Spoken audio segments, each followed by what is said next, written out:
This is an IOC preparation for the Handmaid's Tale, annotation on pages 49 to 50.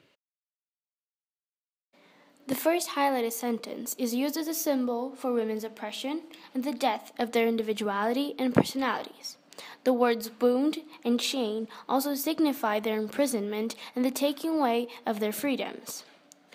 The pretty woman and the terrible condition offer a juxtaposition, and the wall reference is also present, since the criminals are also hung. This links to the theme of theocracy cruelty. Next, we are shown to some of Offred's main characteristics. She's obviously brave, but she's also quite naive and innocent towards women oppression and objectification. The word swinging is also a reference to the time lapse in the book, as well as a symbol for freedom, and that shows an irony. Next, the word vine is also a symbol for chain, but since it's something from nature, it signifies as a natural chain, a symbol for natural imprisonment. The word see, next, is also important because it shows characteristics of the mother. She believes that something that is out of sight is out of mind, and therefore cannot harm someone. However, we know that is definitely not true. The mother is clearly a rebel, and she is also very feminist, as you can see. This shows the theme of rebellion in the play. The phrase, toss it in, quick, also shows desperation, and it shows a form of hiding as a passive or a quiet form of rebellion. It may also signify a simple dumping of all culture that was previously an essential part of the regime.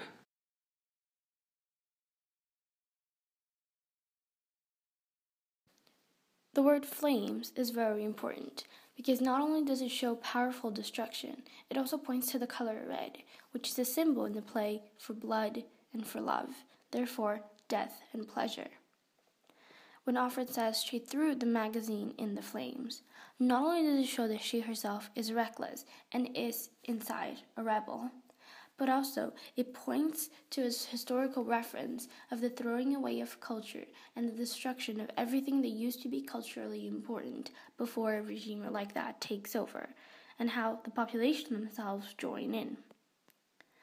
The word rifled is also significant because not only does it show guns and therefore points to the Gilead regime and points to fear, but it's also a really deadly word, a deadly weapon.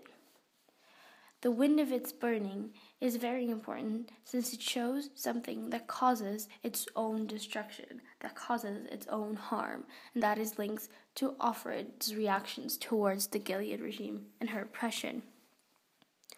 When big flakes of paper come loose, this is to show that the regime cannot destroy absolutely everything, and there will always be limitations and some things left.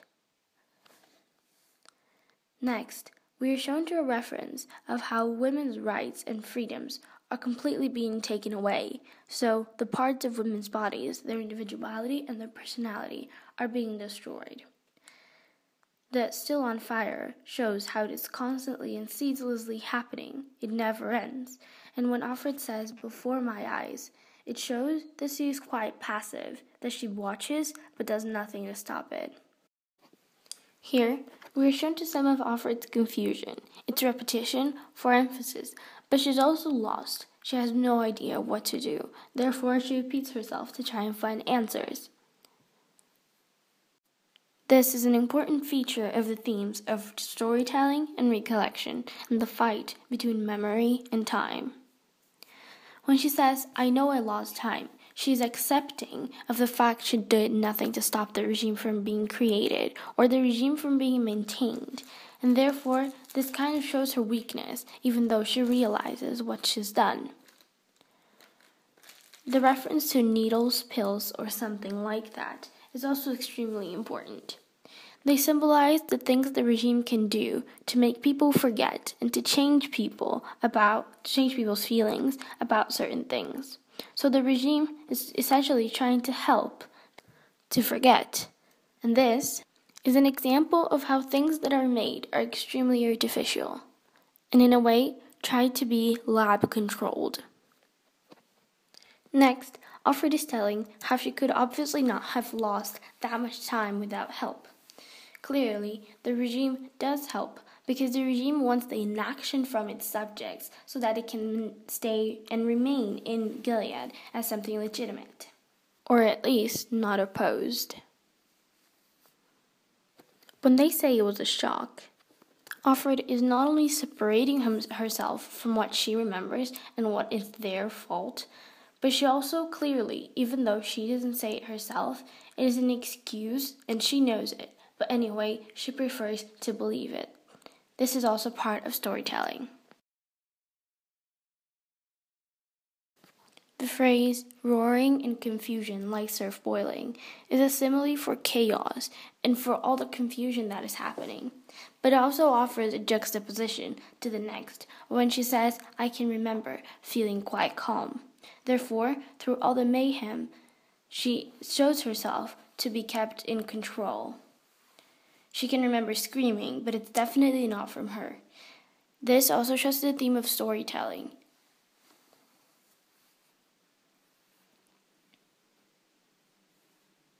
She's lost in her memories, but she has also lost memories, and she's full of emotions. This kind of harms her ability to storytell in an objective way. She says it may have only been a whisper. This, first of all, shows how she can't actually remember everything, and when she is recounting, she is actually making up a few things. This is also an auditory imagery. But notice that she's very confused, but she doesn't know whether or not people were screaming or they were whispering. Therefore, it has nothing to actually do with her. Next, when she says, where is she? What have you done with her? Alfred is showing that, first of all, she wonders where her mother is. But not only that, she shows desperation. She shows she needs her mother, and therefore she is regretting the bad relationship that they had previously. The regime obviously has taken the mother away. And this shows to history again, since this was something that was usually a form of torture for those who they had to keep under control. When she says there was no night or day, only a flickering. First of all, the sentence itself shows how memories are getting mixed up, and they don't actually know, she doesn't actually know the separation between them anymore. This is again the theme of storytelling. But also, very importantly, the night or day is a symbol. It's the symbol between freedom and the darkness versus the exposure of the day, and how then she's absolutely chained.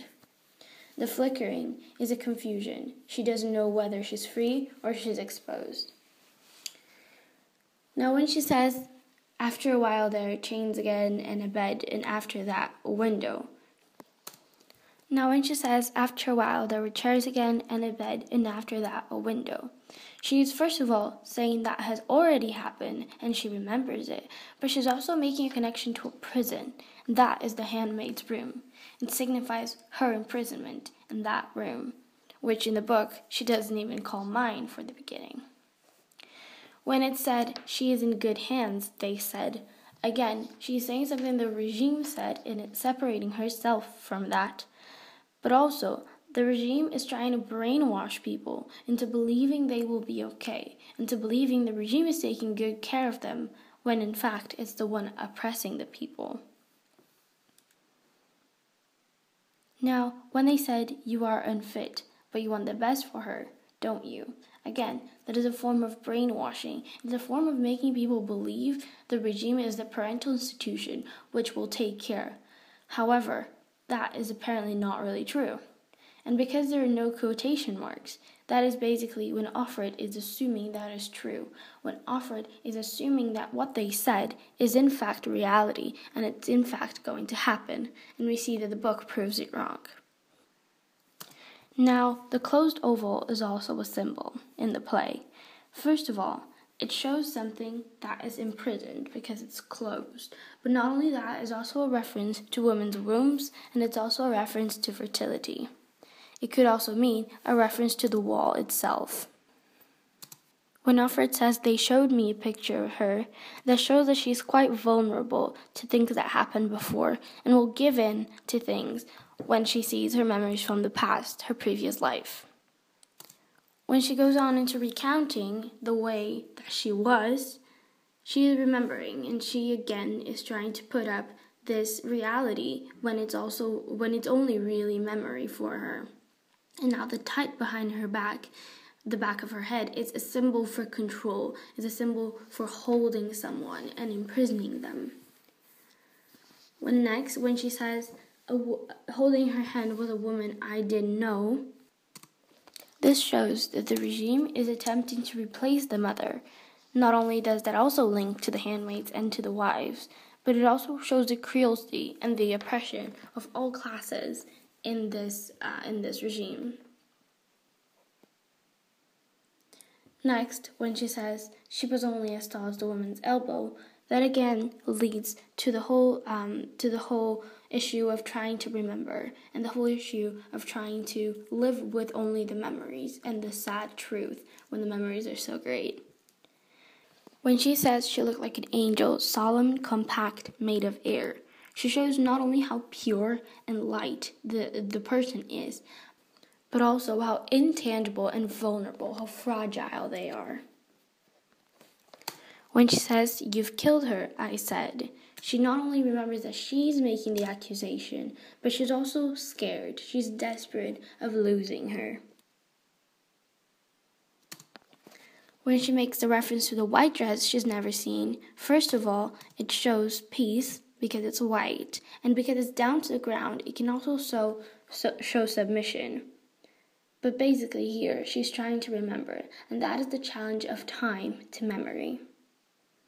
Time is also used as a symbol for the change.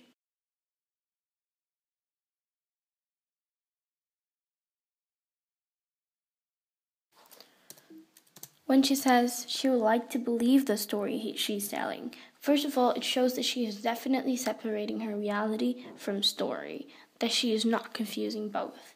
But it also shows she's hopeless, even though she's quite realistic. She knows it's all fiction, and her reality is much worse than this. Although it did happen after all, because it's memory. When she says she needs to believe it, this is a reference to people in these oppressive regimes that can only survive through these good memories, that the only thing that keeps them alive and hopeful is the good memories and the hope of one day going back to such a way of living. When she says she must believe it, even though she doesn't, she's trying to tell herself it's a good thing to believe this fiction. When she says those who can believe such stories are only stories have a better chance, she's saying that first of all, those who are very realistic will then have a better chance of survival, but also those that believe they're only stories will be able to keep their sanity through the separation of reality and dreams. Now when she says, if it's a story I'm telling, then I have control over the ending. The word control shows her desperation to have hand over something. Because for now, she's lost everything she has. And she has absolutely no control of what goes on in her life. Whereas the story she's telling, because it's fiction, seems to her like she has something to change. She can herself do something. And control means power. This need for her to have control over something also shows the difference between her past lifestyle and now, when she had autonomy as a woman, and now she doesn't any of it anymore. When she says there will be an ending to the story and real life come after it, she's obviously in denial that this is real life. Maybe this keeps her alive and hopeful, but this is also quite harmful because she doesn't realize she has to do something to change it, and things won't just end. The story won't just end. But she also doesn't believe that the terror will ever really end. When she says, it isn't a story I'm telling, it's also a story I'm telling. This is first of all a juxtaposition, but it shows a confusion of the character as to what is reality and what is no longer reality, and is simply in her head. As she says next, in her head is actually a symbol for how she's trapped. It's a symbol for how her confusion traps her and then obviously traps the reader as well. When she says tell rather than write, this is because of issues of security in one of these oppressive regimes. When she tells, she can also put her own personal intonation into it and therefore cause a connection with the reader. Next, we are shown to some more of Offer's characterization. She obviously wants to keep her rebellion as hidden as possible, even though she herself feels rebellion, but she believes that her safety comes first. Next, she says that even if the story is in her head, she must be telling it to someone. This is a way for her to remain hopeful, because that means she believes that there is someone there for her rescue, even if it's only herself. However, she's also in denial that she is quite alone. When she says that there is always someone else, this shows how hopeful she is. However, she's not quite sure how long this hope will last and how flickering and unsteady it really is. As is shown by the next sentence when she says, even when there is no one. This is again a juxtaposition and again shows her confusion. It shows the confusion of the character, really, to know what she thinks, how she feels, that is just as uncertain.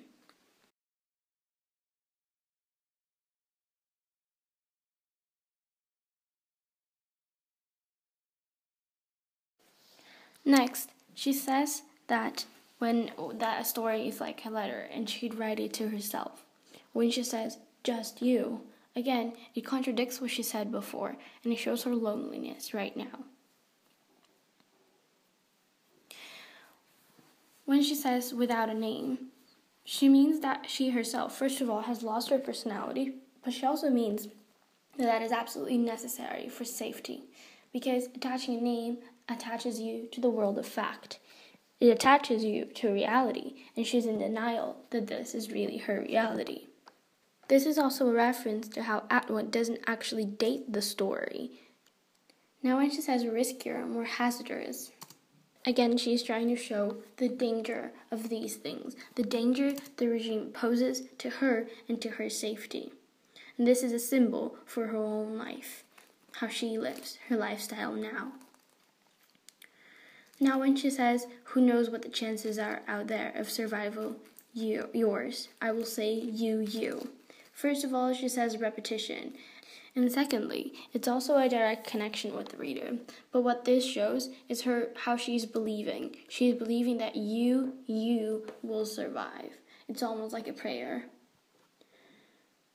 When she talks about the chances of survival, though, she's trying to say how the regime is so oppressive, but is also so uncertain of who's next. Therefore, she tries to keep her options broad, her options to survive quite wide, because she knows she is constantly threatened under this regime. Which makes the reference to the old love song. She kind of wants to say that it's a symbol for something that is forgotten, like she's forgotten, because these old love songs never really last. And she's also trying to say that love doesn't really last, as she experienced with her family. But you can also mean more than one. That is hope. That is hope that at least one of them will survive, and it will make it, that she will make it. When she says you can mean thousands, that's a connection not only to the audience, but also to the underground movement, to the collection rebellion that wants to go on, and therefore to the theme of limitations of the regime. When she says, I'm not in any imminent danger, I will say to you, she's again in denial, and this shows her not facing the truth, yet trying to spread hope, to say that she'll be alive for it. This is again the whole theme of truth. Now when she says, I'll pretend you can hear me, she's trying to create a real connection with someone that potentially will hear her. But not only that, she's trying to remain hopeful for herself, for her own survival. Yet she ends with, but it's no good because I know you can't, and that just shows how struck she is by the regime and by how it's changed her.